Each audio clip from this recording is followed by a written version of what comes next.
Президент Азербайджана Ильхам Алиев снова разозлил российских пропагандистов. На этот раз искренней благодарностью украинским военным прямо перед камерами. Сетью разошлось видео, на котором украинская журналистка передала Алиеву шевроны подразделений ВСУ. Самые ценные шевроны наших защитников. Потому что наша армия – это единственная гарантия безопасности для Украины. Самое ценное, что у нас есть. На это президент Азербайджана поблагодарил и снова высказался в поддержку Украины. Спасибо вам большое. Спасибо вам за то, что вы делаете. Продолжайте так же. Реакция со стороны российской пропагандистской среды не заставила себя ждать. Громче всего отреагировали фигуры, приближенные к Минобороны страны-агрессора, и военные телеграм-каналы, обвинившие Алиева в открытой поддержке так называемого российского врага. Ранее российская пропаганда обвинила азербайджанские спецслужбы в якобы помощи СБУ со спецоперацией «Паутина». Именно азербайджанская диаспора помогала осуществлять логистику и перемещение грузов, используя свои бизнес-возможности и инфраструктуру рынков и складов. Именно поэтому российские спецслужбы сейчас проводят мероприятия по нейтрализации азербайджанских диаспор. В конце июня этого года Россия провела масштабный рейд в Екатеринбурге. Было задержано около 50 азербайджанцев, 2 человека погибло. Судмедэксперты зафиксировали у них множественные травмы. На фоне этих событий Баку резко отреагировал. Генеральная прокуратура Азербайджана возбудила дело по статьям о пытках и убийстве с особой жестокостью. Азербайджан отменил все культурные и парламентские мероприятия с Россией. Тем временем президент Азербайджана заявил, что готовятся иски в международные судебные инстанции в связи с крушением пассажирского самолета 25 декабря 2024 года, в результате которого погибло 38 человек. Он сообщил, что Азербайджан до сих пор не получил никакого ответа от официальных лиц России. Ильхам Алиев рассказал, что азербайджанская сторона имеет абсолютно ясное представление, что тогда произошло, и может это доказать. Кроме того, добавил он, российские официальные лица тоже прекрасно все понимают. Также Алиев призвал украинцев не сдаваться и не мириться с российской оккупацией. Он провел параллели с опытом своей страны и восстановлением контроля над Нагорным Карабахом вооруженным путем в 2023 году. Armenia and Azerbaijan may sign a peace agreement as early as December this year. According to Telegram channels, this was reported by the Armenian newspaper, Raparak. Although Yerevan did not disclose any specific information about the results of the 5-hour talks with Azerbaijani President Ilham Aliyev, an Azerbaijani source reports positive results. According to the Azerbaijani press, the parties reached an agreement on the Zangezur corridor. In addition, Turkish President Recep Tayyip Erdogan called the opening of the Zangezur corridor a strategic event. According to him, this will create new opportunities not only for Azerbaijan, but for the entire region as a whole. The Turkish leader noted that the corridor will become part of an international transport route, a middle corridor that connects Europe and China through Turkey, the Caspian Sea and Central Asia. The route will contribute to the development of freight and passenger transportation. Erdogan also stressed that the project received support from Azerbaijan. Thus, the Caucasus countries are increasingly moving away from the influence of Russian dictator Vladimir Putin. This also plays into the hands of Turkish President Recep Tayyip Erdogan, who will be able to strengthen his position in the region. It should be noted that on July 10, Azerbaijani President Ilham Aliyev and Armenian Prime Minister Nikol Pashinyan held a bilateral meeting for the first time without intermediaries, in particular Russia. Both sides agreed to continue bilateral negotiations and confidence-building measures between the two countries.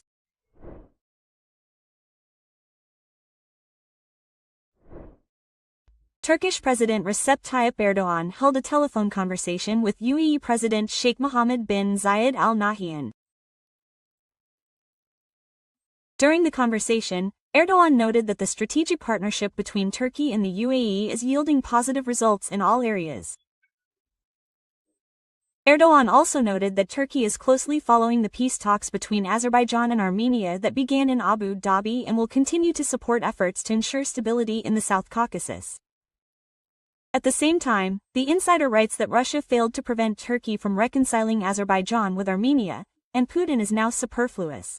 On July 10, the leaders of Azerbaijan and Armenia agreed to sign a peace treaty in Abu Dhabi.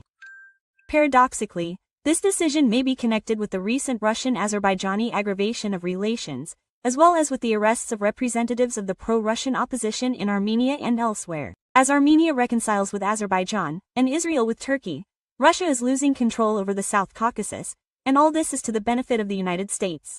It is also reported that the Turkish president welcomed the beginning of the disarmament of the Kurdistan Workers' Party, calling it a victory for his country. The day before, RDK fighters held a symbolic ceremony of destroying weapons. According to Erdogan, this event opens a new page in the history of Turkey. The PKK began its disarmament with a symbolic ceremony of destroying weapons. This was its first concrete step in the peace process.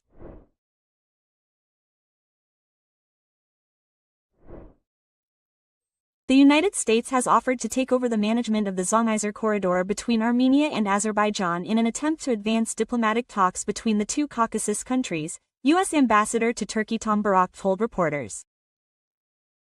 The article, written by Middle East Eye, notes the importance of the 20-mile-long corridor to achieving lasting peace between Armenia and Azerbaijan. They're asking for 20 miles of road, but that's not a small thing, Barak told reporters at a briefing in New York. And that's what's happening. America is stepping in and saying, okay, we'll take it. Give us 20 miles of road on a 100-year lease, and you can all use it. Barak's comments were the first official confirmation of reports that the Trump administration has proposed managing the corridor through a private American commercial operator who would act as a neutral guarantor. Turkey has responded to U.S. plans to control the Zangezur corridor by stating that the administration of Turkish President Recep Tayyip Erdogan is not aware of reports of such U.S. plans. As reported by the report, this was reported by a source in the administration of the Turkish leader. Footage that recently seemed impossible. The Prime Minister of Armenia and the President of Azerbaijan shake hands on camera. Yes, this footage that you are seeing now is not just a blow to Putin, it is a real collapse of his hopes. The Soviet Union, what is it? This is historical Russia. Well, what is it? Well, it happened that way. Well, what kind of Soviet Union is it in 2025? But I am talking about something else altogether. You will appreciate the beauty of the game. Just think about why Pashinyan and Aliyev suddenly decided to meet right now in Abu Dhabi. It's simple. Putin decided to attack Azerbaijan from the territory of Armenia. Geostrategist, Russia has begun to urgently strengthen its base in Armenia. Against the backdrop of the escalation with Azerbaijan, troops are being transferred there from Rostov, Volgograd, even from occupied Crimea. Well, that's it. Putin has lost. What military bases are there on the territory of Armenia? He is Pashinyan and Aliyev. They are already best friends. He doesn't even mind giving them coffee. By the way, who do you think treats whom? And now? Well, of course, it's good. But once upon a time, Aliyev and Pashinyan simply hated each other. They couldn't stand each other. Putin really enjoyed this. And, of course, he provoked it himself. I apologize, Vladimirovich, can I, the president of Azerbaijan, use in my speech expressions that have served as a title for putting forward territorial claims against Armenia in recent years? Well, yes, Pashinyan starts an argument. Aliyev doesn't remain in debt, and Putin is simply in bliss, in seventh heaven. Of course, I don't want to open a discussion, but since there was an accusation that we have territorial claims against Armenia, I want to say that we have no such claims. Considering Nagorno-Karabakh, considering all this background, just think about how Putin brought Azerbaijan and Armenia to the point that their leaders are already meeting each other on neutral territory. They are not meeting for no reason. What happened in Abu Dhabi is literally a public humiliation of Russia. Russia is not participating in these negotiations. The Kremlin, which was recently considered the main arbiter in the Caucasus, is now watching from the sidelines. This is a signal. The South Caucasus is emerging from the shadow of Russian influence, and if the trend continues, Russia may lose another strategic frontier. No, Russia cannot lose the Caucasus. It has already lost it. True, Putin has not realized it yet, but in general, he is slow. Putin has a very slow reaction. Like a coward, he manages to get scared very quickly, and like a coward, he falls into a very deep panic, from which he recovers very slowly. But then the reins are a coward and arrange a public flogging of Putin. He says that his country does not need friends who want to go to war. This once again shows that we do not need intermediaries, especially those who pursue their own goals, do not want to help, but want to interfere in our region for the sake of achieving their political and economic interests. Yes, Putin was smeared, of course, to the fullest extent. So what in response? What did this geostrategist come up with? We must strangle them. I agree completely. I say this without any embarrassment, because they are trying to strangle us. We must reciprocate. He says, I will strangle everyone. Strangler. But he understands that you can't attack Azerbaijan and Armenia for sure. In Ukraine, too, there is failure after failure. Well, in short, everything is lost. And Putin sits and thinks, I'll send my little man to Azerbaijan. Putin sent his personal adjutant to Baku. Amid growing tensions between Russia and Azerbaijan, the Russian president decided to act quietly. He sent a special flight used by the Minister of Emergency Situations, Alexander Kurenkov, Putin's former adjutant. Kurenkov arrived to deliver a personal message from Putin to Ilham Aliyev. A message from Putin is, well, let him apologize for me, begged. Dear Comrade Aliyev, please calm down, we will not do this anymore. Well, that's enough. But somehow the idea did not work. Azerbaijani President Kakam Aliyev refused to receive Putin's envoy and sent him home empty-handed. Azerbaijan does not intend to stop at demanding that the Kremlin admit guilt for the Azal plane crash and the massacre of its citizens in a Moscow pre-trial detention center. Yes, such a disgrace has not happened for a long time. Well, for Putin, this is a rubber butt.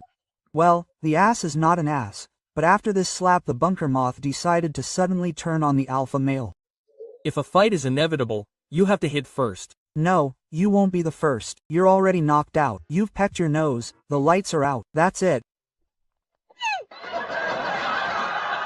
But setting their well-fed propagandists on Aliyev is a sacred thing for the Kremlin. Such nonsense has started there. What Aliyev did and why he did it, he'll definitely take a dip in it.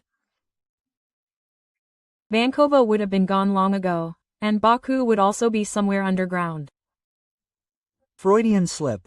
Your Putin is underground in a bunker, but on the ground he actually has plenty of enemies here besides Aliyev. Do you think Turkish leader Recep Tayyip Erdogan has calmed down? No. By the way, he's also friends with Azerbaijan. Salavi, Turkey is preparing a new strike. While Russia has brought in the war with Ukraine, Erdogan is gradually changing the balance of power in the Caucasus. Ankara is no longer just an ally of Baku. It is a patron, a protector and, possibly, a new center of power. The fact that Erdogan is a center of power is a fact. Well, the second largest army in the world, after all. And Erdogan understands that Putin needs to be wiped out on all fronts, including in Ukraine. And what is Crimea? That's right, Ukraine. Turkey does not recognize the annexation of Crimea. This step is illegitimate and illegal. We have been talking about this from the first day of the seizure of the territory. This is a principled position that has not only a legal but also a moral basis. Yes, and, by the way, here is another very symbolic moment. The ambassador of Ukraine to Turkey Nariman Jalal presented the president of the country Recep Tayyip Erdogan with a ceramic shield, a symbolic gift from the Ukrainian and Crimean Tatar peoples. Well, by the way, they have found a way to fight Erdogan in Russia. Yes, there are no missiles. We are all ignoring the Turkish all-inclusive. We will be vacationing in Anapa. They say that Turkey is tense. It has become known that 2 more countries have joined the international coalition to purchase drones for Ukraine. These are Belgium and Turkey. So those who are going to Turkey, pay attention, you bought a ticket, practically paid for a drone in your window. But seriously, Erdogan is preparing another surprise for Putin. The bunker peer will like it. Now we are all sitting. You have all hung your heads. No, it is too late for Putin to hang his head. They left him with a diagnosis of Vivankar and VDO. Turkish President Recep Tayyip Erdogan will give a historic speech. Probably, its topic will be the fight against terrorism. Well, that is, I am translating into simple language. Erdogan will tell how to fight Putin. That is right. Well, actually, another president has already clearly explained how exactly this should be done. Bomb Moscow to hell. Trump's harsh words have leaked to the media. Donald Trump promised Vladimir Putin to destroy Moscow if he pokes his nose into Ukraine. Trump made this strong statement in 2024, while still a presidential candidate. So what do you think of that?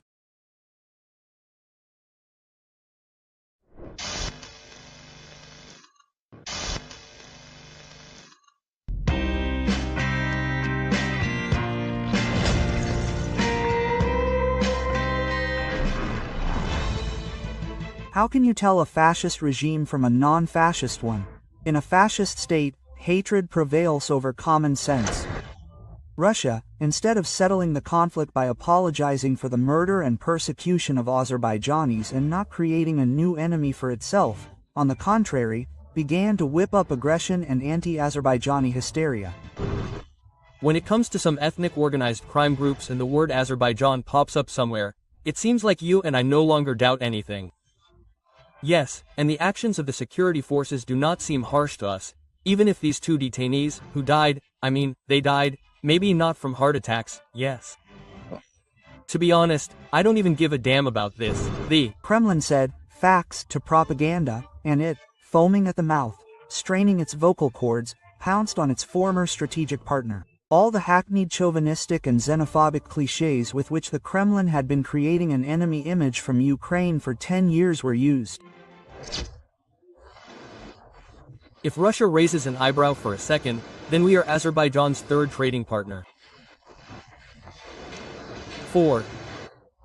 And I want to remind you about how much money is transferred from Russia to Azerbaijan, and not from Azerbaijan to Russia. Or taking into account the 300 kilometers border and reading what they allow themselves, and watching how they allow themselves to say on central television, "You want to fight." We've heard this somewhere before. Solovyov already raised his eyebrow at Ukraine and did it in the same studio at the beginning of the 22nd year. Raise an eyebrow and Ukraine will understand everything. We all know how raising this eyebrow ended. This eyebrow crushed 1 million Russian eyebrow raisers. Many of those who were lucky enough to survive, in principle, have only 1 eyebrow left. So I feel like they are screwing you in the ear. We do not need any negotiations. They gave us a blow in the mouth today. They gave us a blow to the bunny in Irkutsk today. They showed their strength in the Sukhoi direction. 1,000 to 1,500 people died per day when they were advancing. When we are advancing, we have thousands of dead. When in the position, we have hundreds of dead. In Ukraine, the occupiers had their eyebrows shaved off at the root, but Solovyov did not learn anything from this, and he began to raise the second one. I have no eyebrows. Apparently, Russian propagandists are not given manuals, but sewn directly into their brains, and they are automatically loaded into the right situations. It smells like all this chipping. 5G communication is also being prepared. Then the propaganda continued to play Back to the Future and said that Azerbaijanis never existed, and that Azerbaijan was invented by Lenin. Oh well, word for word, as TV began to tell about Ukraine, that Azerbaijanis are not a real people, but that such a country was created in the Soviet Union. So, I went and looked. Where is the history of Great Azerbaijan, which was interrupted, transformed by the military intervention of the Russian Empire? I did not find.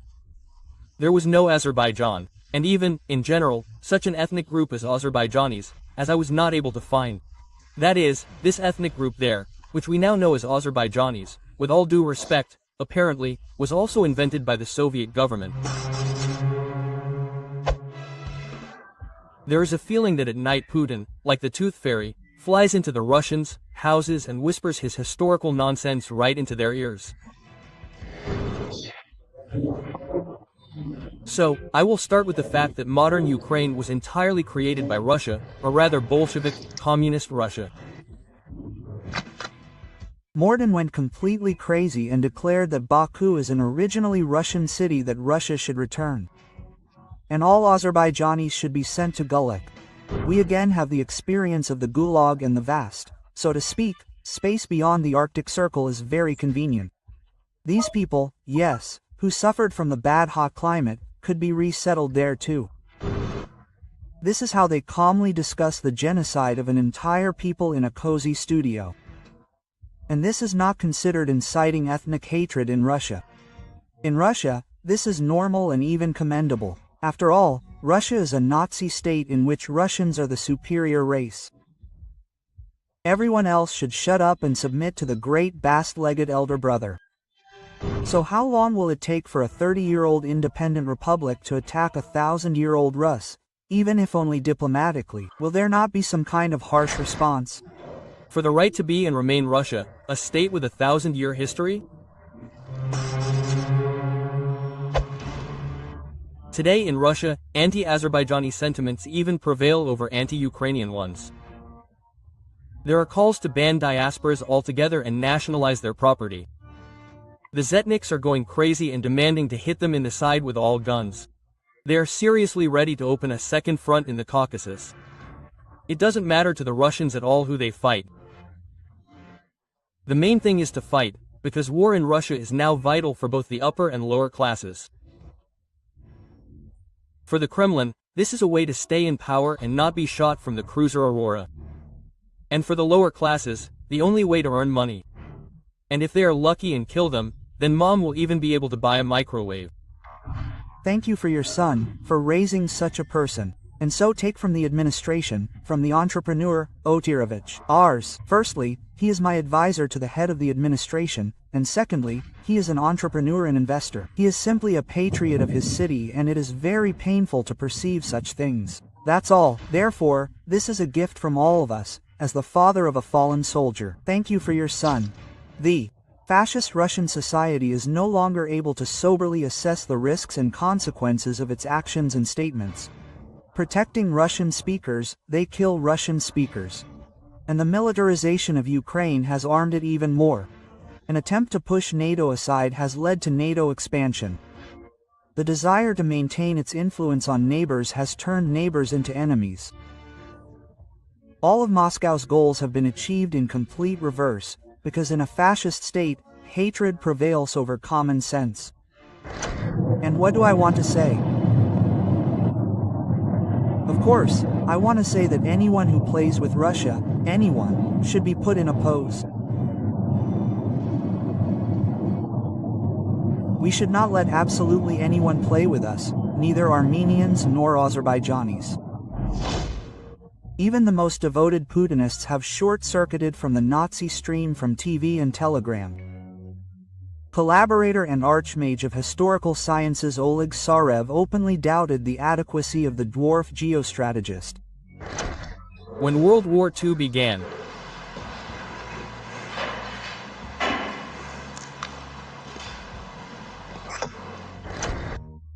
Sarev said that Russia had created a ring of enemies around itself with its actions, and now he demands that those who should answer for this be found. this is very bad. Some kind of joy from the fact that our relations with Azerbaijan are deteriorating. Definitely not. And I know for sure that there were responsible persons for each republic, for each direction. And we must ask, for example, that Ukraine was lost. Yes, there is a war with Ukraine. Well, what more fraternal republic could there be than Ukraine was? And who was responsible for this? We are observing failures and do not see responsible persons and the punishment of responsible persons. We can tell Oleg Sarev who is responsible for Russia's unique foreign policy. Solve the rebus. Moth plus passion eggs plus a boy in panties. What is correct?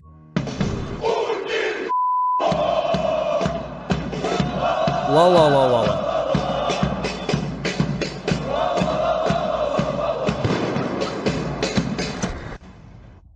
Azerbaijan reacted very harshly to Moscow's blatant xenophobic policy. And what can we hide? The Russian people. On state channels, Russia is openly called a Nazi state and an unfinished empire.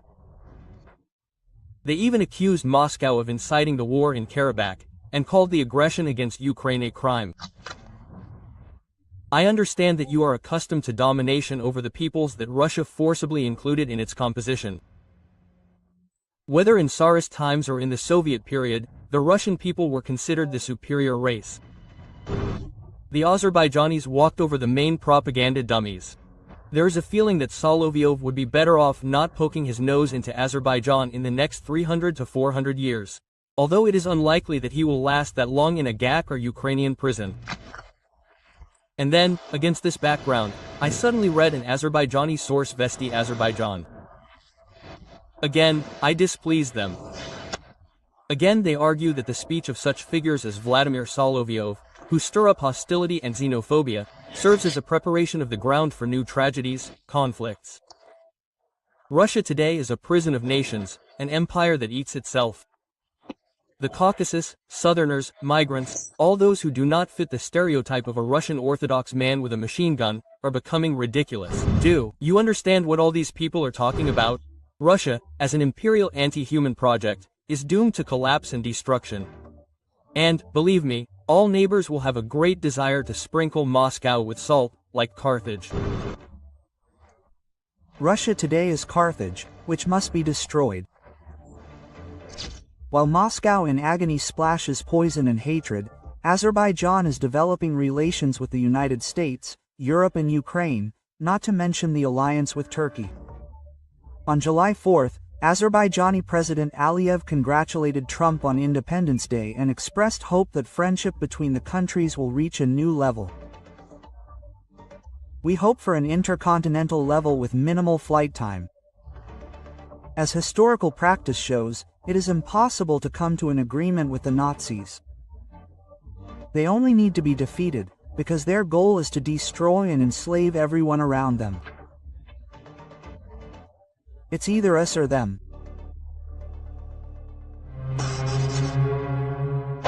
I would like to remind you that this video is created for entertainment purposes and contains elements of satire and irony.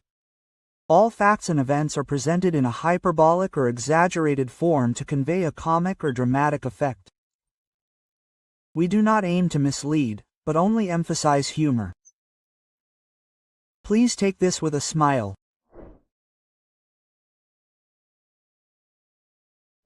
Ethnic hostility lasting more than a century, having begun in the 19th century, this conflict smoothly moved into the 20th and flared up again in the 21st. The war for Nagorno-Karabakh between Armenia and Azerbaijan. How did it happen that the territory historically belongs to one, and legally to the other? Why do analysts call the seizure of this region a vile war?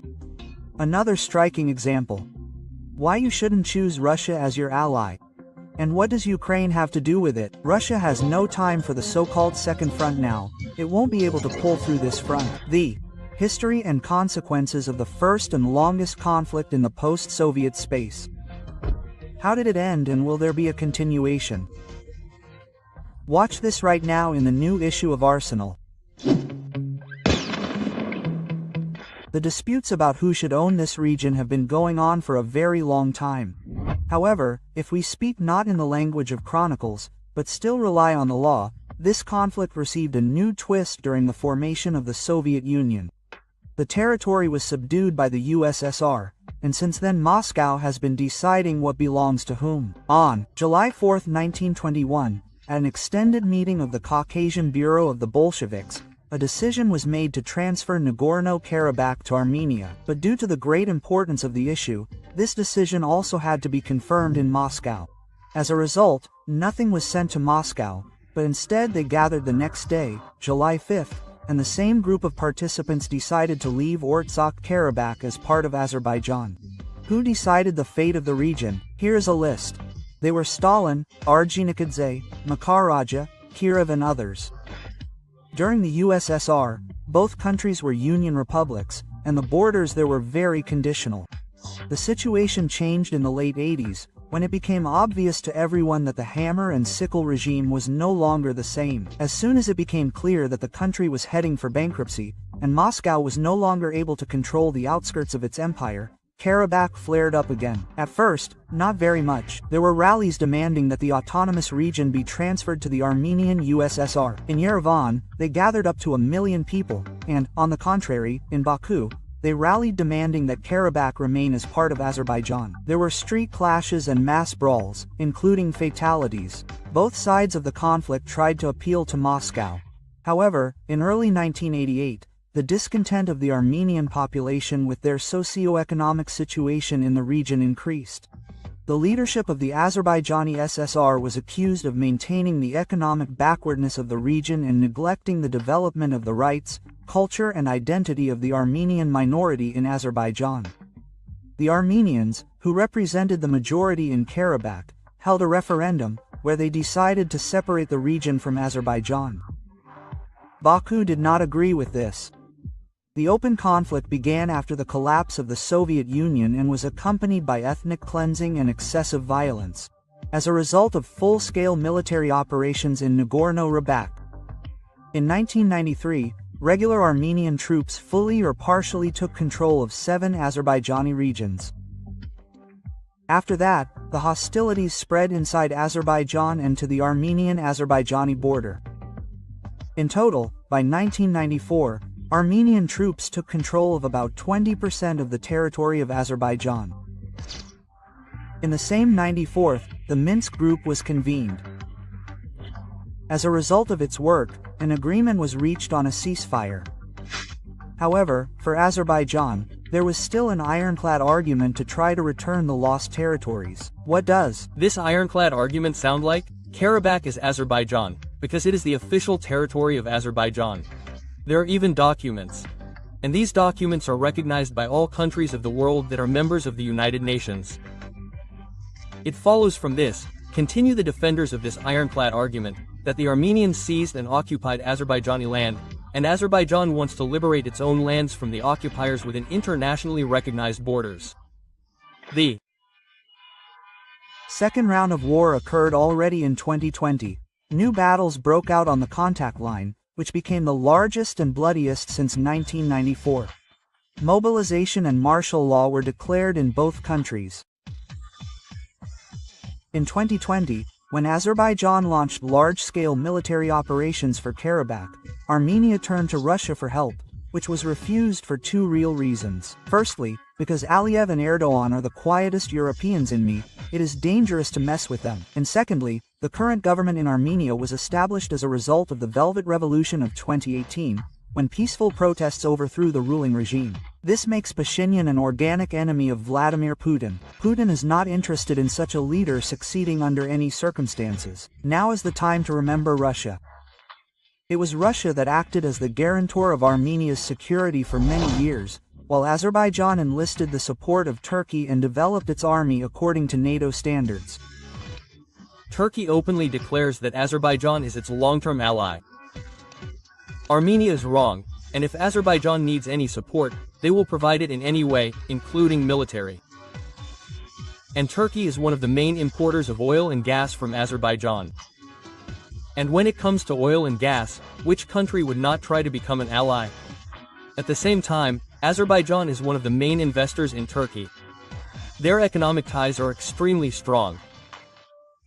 Until now, Turkish companies have invested $13 billion in the Azerbaijani economy, and Azerbaijani companies have invested even more in the Turkish economy, as much as $19 billion. In Yerevan, all this time, they were only blindly hoping for Putin's troops in case of danger. As it turned out, everything that the Russian Federation relied on was empty demagoguery about historical rights to territories. We did not exist. Russia did not exist yet. In general, there were separate principalities. There was already the ancient state of Urartu, and only Armenians lived there. What kind of maps do you have? And here's a map of when it was like that. All this is Armenia, please. Therefore, historically, these are, of course, Armenian lands. But words will not help the matter. By 2020, Azerbaijan had grown so strong that little Armenia could not oppose it. As a result, all the territories up to Nagorno-Karabakh were returned to official Baku. What is the difficulty of the situation with Karabakh? In the fact that, on the one hand, it is an internationally recognized territory of Azerbaijan. There are no questions here. On the other hand, this territory is populated by Armenians who, not without reason, fear for their lives if the Azerbaijani government and army come to power. Is this situation similar to Crimea, the LPR and the DPR? Legally, yes, these are occupied territories, but in fact, everything that Russian propaganda lies about regarding Ukraine, such as the risk, ethnic cleansing, etc., against Russians, in the case of Ukraine is simply fiction. But in the case of Azerbaijan and Armenia, this is true. Having settled in a little and strengthened its position in the newly acquired territories, in 2023, Azerbaijan decided to finish what it started. Azerbaijani troops began shelling border towns and bridgeheads in Armenia itself.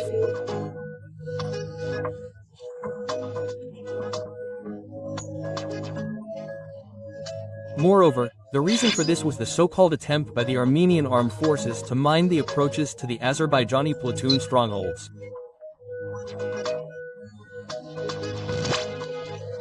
Therefore, the Azerbaijani army decided to strike back. As a result, fearing those very ethnic cleansing, thousands of Armenians were forced to leave Nagorno-Karabakh. I think we will never return home. The enemy is already there. How can we return? We left everything we had. Our house is 2-story. All family members are here. The Armenian authorities made statements about international crimes. However, against the backdrop of the raging war in Ukraine, they remained almost unheard.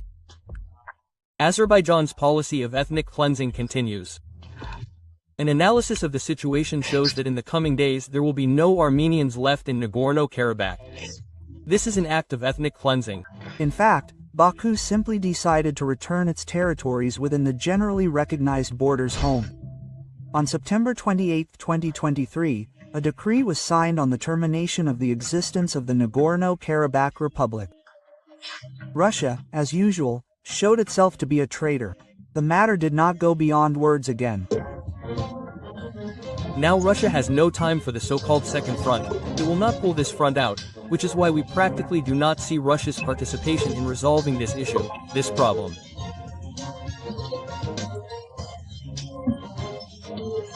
Moreover, the Russian Federation and Azerbaijan recently signed a cooperation agreement on opening north-south transport corridors, so Russia's participation is also absolutely disadvantageous from an economic point of view. Today, Armenia is paying Russia back in the same coin. The authorities have frozen their membership in the pro-Russian CSTO, ignore government meetings and visits in Moscow, and also seem to have found a new patron, conducting military exercises with the United States. From the point of view of military-political cooperation, Armenia and Russia have acted together for many years. And now, for the first time in a long period of time, a situation is occurring in which our CSTO ally is entering into military-political interaction with the United States of America, with which, as we know, Russia's relations are currently not very good, to put it mildly. Well, it seems that Yerevan no longer intends to take Russia's relations into account. The country is confidently moving west from the Kremlin, having repeatedly become convinced that any agreement with Russia is not worth the paper it is written on. Did you like this video? Then be sure to like it and subscribe to our Arsenal channel. The link is in the description under the video.